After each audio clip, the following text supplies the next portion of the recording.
Pour Madi, la musique a toujours été une histoire de famille. Dans ma famille, c'est une obligation parce que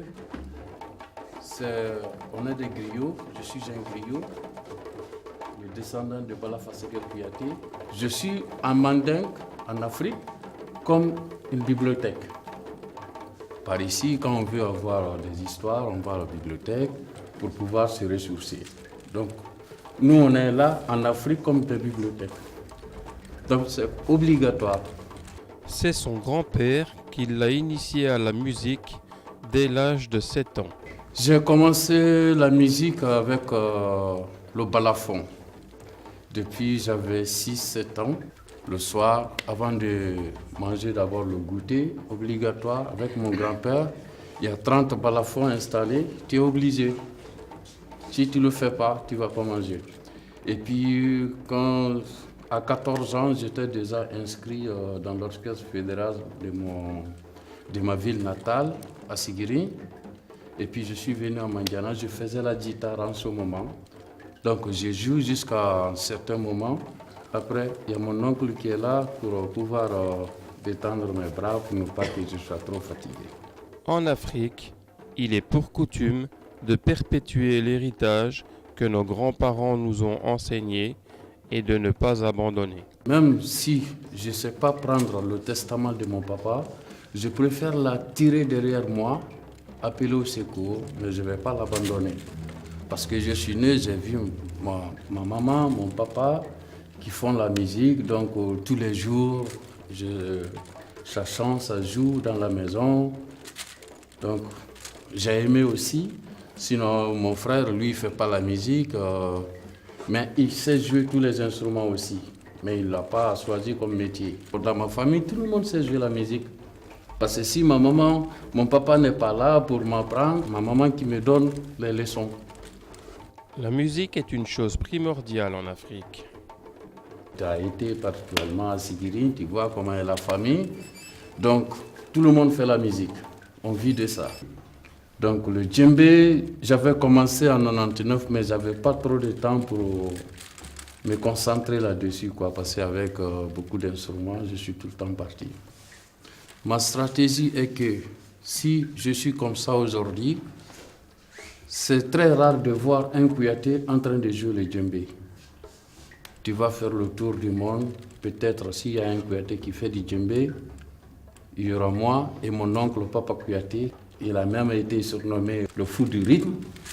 Donc là, je l'ai choisi parce que j'aimerais bien partager mon savoir et puis faire comprendre aussi, je communique avec mes instruments. Le but de Madi et son plus grand souhait dans la vie est de pouvoir partager ses connaissances. Savoir partager ce que tu connais, c'est très important. Donc j'aimerais bien, le jour qui n'est pas comme aujourd'hui, ceux qui viennent au cours ici, quelqu'un puisse savoir donner aussi ce que je l'ai de transmettre. Parce qu'on ne sait jamais, c'est un don pour moi, il ne faut pas partir avec tout, il faut laisser. Donc pour le laisser, ça ne se fait pas d'un coup, il faut aller petit à petit. Cet homme est un amoureux de la musique. Il faut avoir l'amour. J'ai vraiment eu l'amour depuis bas âge. C'est la musique qui a fait que je n'ai pas pu continuer à l'école. C'est la musique qui a fait que je n'ai pas pu être un médecin ou un infirmier ou un bureaucrate.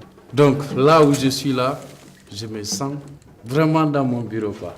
Donc j'aime ce métier vraiment parce que je rêve. Par exemple, quand je finis de jouer, je suis en train de marcher comme ça. Il y a des notes qui viennent dans le vent que personne ne m'a appris. Je fais mes créations comme ça. J'ai beaucoup de chansons et j'en ai composé plein pour donner, même en parlant comme ça. Parce que un proverbe qui dit qu'un pygmée ne peut pas perdre tout dans la vie. Tu n'as pas pu cueillir le gombo et tu n'as pas pu cueillir l'haricot. Celui-là, je l'ai commencé depuis 7-6 ans. Là, je me suis dit, il faut y aller. La musique que j'ai déjà en main, je n'ai qu'à le maîtriser et le choisir comme un ami dans la vie. Quand on voyage souvent, on peut se sentir seul quelquefois. Quelquefois, c'est un peu difficile. Par exemple, si je dois faire des transits, venir à l'aéroport, je change d'avion pour aller d'un autre côté. Et il y a la famille qui manque parfois et les amis, mais c'est une question d'habitude aussi, quoi. C'est un métier que j'ai choisi et tout le monde le comprend. Même s'il y a des rencontres familiales, mais si j'ai un concert, je me présente juste 5 minutes et puis je dis bon, je suis là, tout le monde le comprend. Les week-ends, ça trouve que moi je suis en pleine activité dans les avions ou dans les trains ou en voiture pour aller dans les festivals ou dans les concerts, quoi. Je vous félicite d'abord les Occidentaux qui ont vraiment le courage de pouvoir faire les recherches des autres cultures. Donc déjà, c'est un grand pas d'avoir l'initiative d'abord, où je veux apprendre d'autres coutumes ou cultures qui n'ont rien à voir avec ce que je connais ou ma culture.